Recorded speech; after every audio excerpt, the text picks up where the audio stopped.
Hello und welcome to The German Guy Reviews. I am The German Guy. I freaking love Resident Evil 4.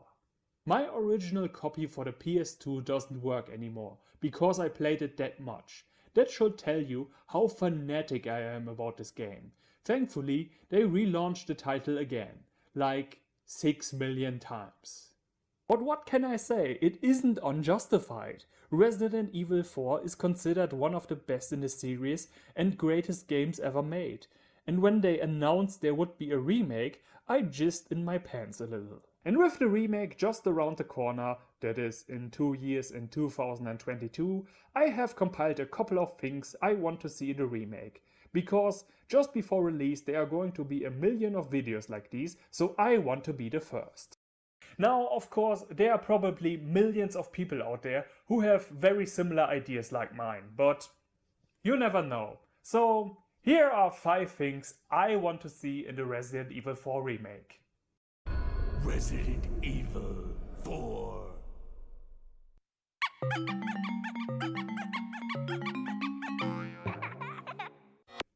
Number 5. Make Ashley better. Please? Yeah, I know Ashley bashing is kind of a meme, but what do you want from me? Ashley sucks. Sure, she is just a very naive young woman who has been sheltered her whole life. No one expects her to be brave, but this character goes out of her way to annoy the player, with her getting captured more often than fucking Princess Peach. And let's not all forget her trademark scream. Thanks, now that I'm deaf I won't hear the chainsaws anymore. I mean, to be fair, as far as companions in video games go, she is certainly one of the better ones, but that's not a very high standard. What could be interesting is, if we played as her and we used, say, a pistol, she would have extreme trouble aiming, her hands shaking and stuff. It would make absolutely sense for someone who never had combat training. She could try to hide on her own, or when captured at least try to fight back. Just a little bit. Hell, stuff like Ashley having a stronger throwing arm to hold back enemies a while longer could be a skill tree. I wouldn't mind her remaining the damsel in distress. I mean, that's literally her job in the story. I just want a bit fine-tuning, that's all. Just don't let her end up as a Gears of War character. Number 4. Old and new enemies. I really overall like the remakes of Resident Evil 2 and 3. What they were severely lacking in, however, was enemy diversity. There were zombies and more zombies, the occasional licker, more zombies, undead dogs, and zombies. But as plants.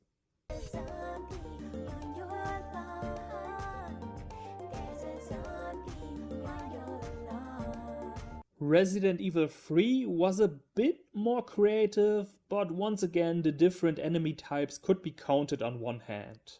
Meanwhile, Resident Evil 4 had so much variety when it came to its opponents that it's hard to count them all. Of course, I want all of them back and more. First of all, I want all the old enemies to have new abilities. For example, remember those insects that were invincible but not really? Have something similar to what they had in The Evil Within. The enemies are completely transparent and you have to find them with the help of your surroundings. You could look if they throw something over, use fire extinguishers, or just throw some dust or sand in the air that gets stuck on them. Also, we need more different enemy types. Remember that one room in the original with all the frozen regenerators?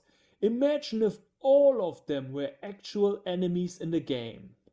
And we need new bosses. When I first entered that one big room with the slimy beehive thing on the ceiling, I thought I was going to fight the queen of those insects. Also, more mutated animals should be a thing. Boars, deers. Let's throw some more fish monsters in while we are at it. I want to really feel what it's like when everything around you is infected. Number 3. Expand the lore. What I mean by this is that I feel there are several things left unsaid in the original. In the end credits we saw the history of this village, how one day Lord Settler showed up and slowly corrupted the hearts and minds of those people, but we actually know little about them. Why do they live all the way out here without any modern technology? Are they some kind of Spanish Amish community?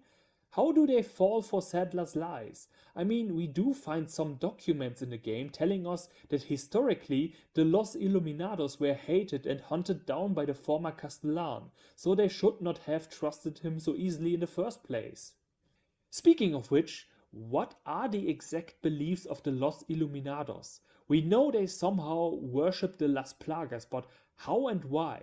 Imagine in the remake you sneak around the castle and you find a diary of one of those creepy monks, and it disgustingly describes how he feels like a pregnant woman, how he rejoices every day as the growing parasite more and more begins to devour his organs.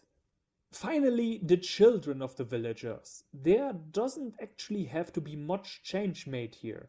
Part of the reason why it worked in the original is because it completely caught you off guard, and you only begin to realize once you see the first pictures, oh right, they must have had children at some point here as well. They don't have to be mentioned outright, neither in documents or anywhere else, but they need to be suggested, implied. What I mean is this: you go into one of those scary old houses, barely any furniture, but in the middle of the room there's one dirty old cradle with spider webs in it. Leon doesn't even have to be able to interact with it. Or toys laying on the ground that haven't been played with in ages, that sort of thing. And from the Resident Evil 2 remake, we know for sure they are not afraid to put thoughts of child murder and torture in our heads. Number 2. The dog. This may sound ridiculous to you, but this is important to me, so hush. Every one of us came across the dog caught in the bear trap in our playthrough, and good people as we are, we set him free. Later, he comes to aid us in our battle against El Gigante, and then nothing. Not even a goodbye cutscene of any sort. Leon doesn't even mention in a line of dialogue that he is gone.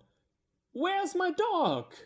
When I was younger, I played this fight dozens of times and tried to see if El Gigante kills the dog in some way, or if he runs off, but no, he is just gone afterwards. I want him to play a bigger role in the remake. Let him show up time and time again throughout the entire game, like a side quest of some sorts, or throw in a Silent Hill 2 style secret dog ending. We need this man. Number 1. Stay serious, but also stupid. Part of what makes Resident Evil 4 such an amazing experience is that it perfectly balances between the completely absurd and genuinely good horror, never going too much into one or the other direction. It's perfectly legitimate to see Resident Evil 4 as a horror game with comedy elements, or a comedy with horror elements. And to this very day, people are arguing over whether that was a one-time accident, the product of development issues, many different people wanting many different things at the same time that ended up creating something phenomenal and therefore impossible to repeat, as the circumstances surrounding it are a one-in-a-lifetime happening or a deliberate effort. We will see what we will get and what is next in store for the series as a whole. Me personally, I am very excited for this game. For the 5th one, not so much, and 6, I don't even want a reminder. Even if it was well made, I don't want it. I mean, we are talking about a game that the developers themselves later admitted in form of an Easter egg was a complete disaster. But as long as I don't figure out the phone number of one of the guys behind the series, my influence is limited anyway. So, what are you guys thinking? What do you want to see? Do you even want a remake? Let's have a discussion. The German Guy out and auf Wiedersehen.